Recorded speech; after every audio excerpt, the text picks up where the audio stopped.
Rev up your engines!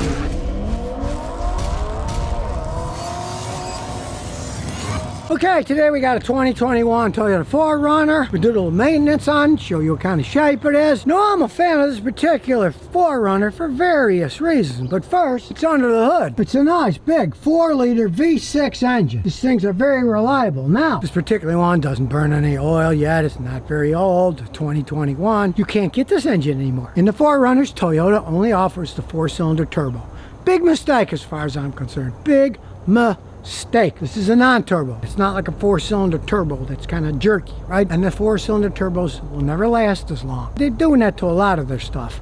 They took the V6 out of the Toyota TRD Tacoma. Now they only have turbo 4s.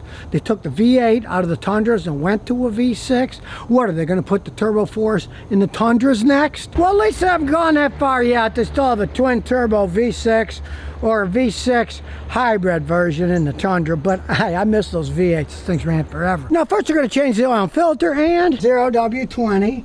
And it's got a nice Mobil 1 filter. Now, those are good choices. The customer supplied the oil and filter, so he made a good choice. He got quality stuff. You can use whatever full synthetic oil you want and a good filter. Just realize the cheap filters are only good for 3,000 miles. I advise changing it about every 5,000 miles. You want a good filter too. You don't want to buy good oil and a cheap filter unless you're going to change the oil every 3,000 miles.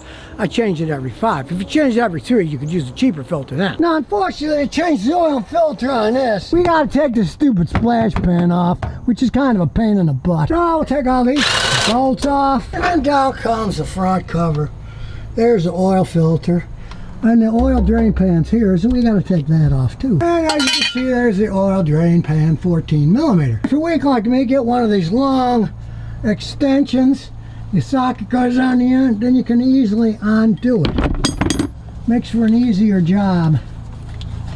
Make sure you got your drain pan ready to catch all the goop. There it goes. With the same giant extension, you put the drain plug on with a new gasket. Always use a new gasket so it doesn't leak. You can get it nice and tight so that it won't slip, but you'll be able to get it off using the same tool. I absolutely hate these canister filters, but Toyota's gone to that crap, so you gotta buy a special tool like this.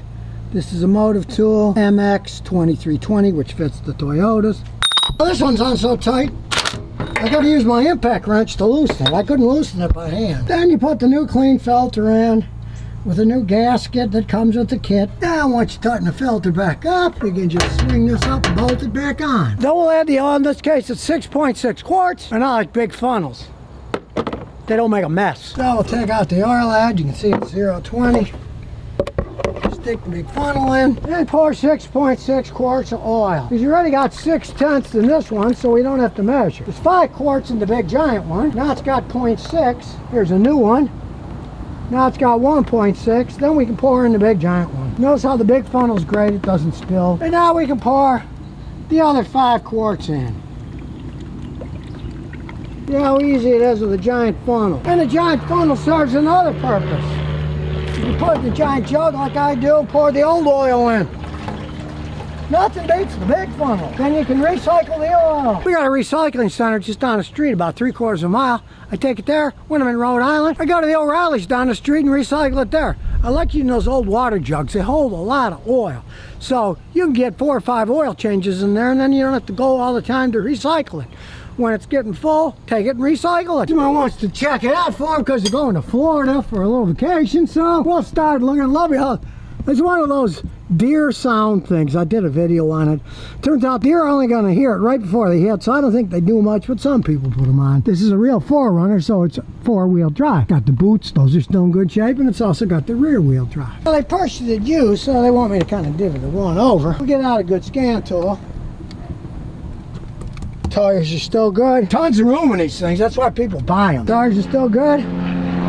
The tires are looking good, so on with the computer. But before we do, I'll talk a little about this impact wrench. This CSCRI company makes it. I've had great luck with it. I've had no problems.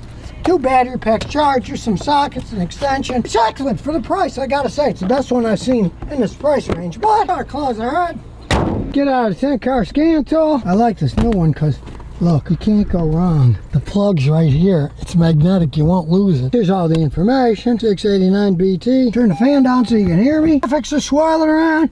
Gotta say, they got pretty snazzy graphics. Now it's communicating with the computer after it got the VIN number. Here we go. 4Runner. All the information you need with a smart key. Okay. While we're waiting, you can see you can turn off traction control. Back window even rolls down from the inside. It has a real automatic transmission, not one of those stupid CVTs. That's all right. It's going to do a health report. Now it's scanning it all. And we'll look around while we're doing that. Nice black and white dash. I like the dash setup. Nice steering wheel. He added the cover. Didn't come with a cover. You can see the scan tool's going through everything. He wanted me to go through everything, so it is. 28 systems found no faults. No surprise. Let's look at the engine and mechanical data here. We'll start her up. We'll select everything, select all. 3 tons of data, but you can see the voltage is good. 13.69, 13.7. The heater works on the air fuel ratio sensor, the ones we used to call oxygen sensor. Both the sensor for bank 1 and bank 2 because it's V6. Determination, the worst value is 0.08 and 0.084, meaning they are only off 0.02%. And in this case, a little bit less than 0.02, it would be 84 1,000ths off. That's not much. Put you the tranny, that's all normal. Now, just because you don't see it on the dash doesn't mean the computer doesn't know all that data. With a machine like this, you can get all the data. And you can see the air-fuel ratio is pretty close, perfect. 1.00 is perfect, so look, it's only off a tiny bit. This machine has a tremendous amount of information that it can get. So we mechanics can really find a problem when it exists. Now you can see there's 0 misfires from all. But the guy's bringing me a Ford next week and it's got a misfire every once in a while. I'm going to use this machine. I'll bet you it'll pinpoint it real fast. Just for kicks, we're in ease now. Look at the data this thing has. Look at it. It's still going. Lockup converter, transmission data. It's insane the amount of data that you can get out of these modern cars. It's still going. Torque converter data, variable valve system data. You can actuate a bunch of stuff with it. Look at all the things. You can control the injection volume, idle fuel cutout. There's all kinds of testing you can do with a machine like this. Control cylinder fuel cut. Lots of stuff to test it in. There's even more. Look at the special functions. Air-fuel ratio sensors and the oxygen sensors. Learning value. You can reset stuff if you replace parts. Even tell you the thermal degradation estimate reset. You execute after you change the automatic transmission fluid. It estimates it, and if you don't reset it, it'll tell you need to change it even though you've already changed it. Yeah, cars are getting complex. For those of you doing basic stuff, it resets the oil, service lights, and all that stuff. I gotta say, it's a pretty good scan tool. And my favorite thing is, I'm not going to lose the stupid dongle because it's magnetically stuck on it and I put it back in a box. So let's take it for a spin. You can see the backup camera, pretty crisp. Now you're getting a little bit of waves because of the way my camera films it. I don't see the waves, you won't see the waves, the camera does. But I think I say idle, smooth as can be. We're just going to run it in highway speed. We're not going to mess with the 4-wheel drive. I'm sure it works perfectly fine. The owner doesn't use it much either, but he bought it used. It came with 4-wheel drive. Who knows, it might come in handy one day. And you can see it handles quite well. Now, it is a relatively tall vehicle, so it's not a racing car. You shouldn't drive it too fast, but it handles quite well for what it is. Smooth, quiet ride. The only thing I really hear are the tires going down the road. Brakes work perfectly fine, ABS system's fine. We'll take a little ride down Tobacco Road. And this is why I like the V6s versus the Turbo 4. They're just smoother. I like their torque. We'll take it to our little drag strip. I'm not going to take it in the cornfields, even though I could.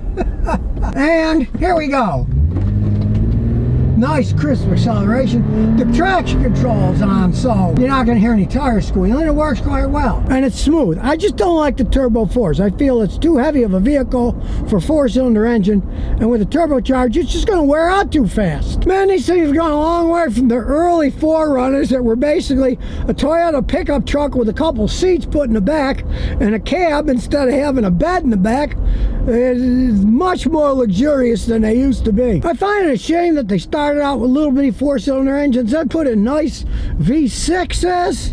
And the other day, a guy brought me one with a V8. They only made those for a couple of years. I love the one with the V8, but it's a shame. The 6s were perfectly fine.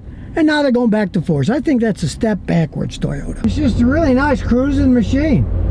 Of course, the only problem is they're gas hogs, because they're big, heavy vehicles. And I don't care. The Turbo 4s, they're gas hogs too. Customers of mine that have them, they actually get worse gas mileage than this one if they drive it hard, because the turbos keep making them rev up higher. It's just a very smooth running vehicle with this V6 engine. Why get rid of perfection? Just to save a little bit of money when you're building them. Hey, they're not giving them away. They're more expensive than they ever were. You'd think you could at least have a choice. An excellent vehicle. Oil was dirty. That's about it. Everything else is working perfectly fine. Shame they don't make them with the V6s anymore. If you want to get one, buy a used late model one like my customer did here, and you'll probably be a lot happier than buying a brand new one.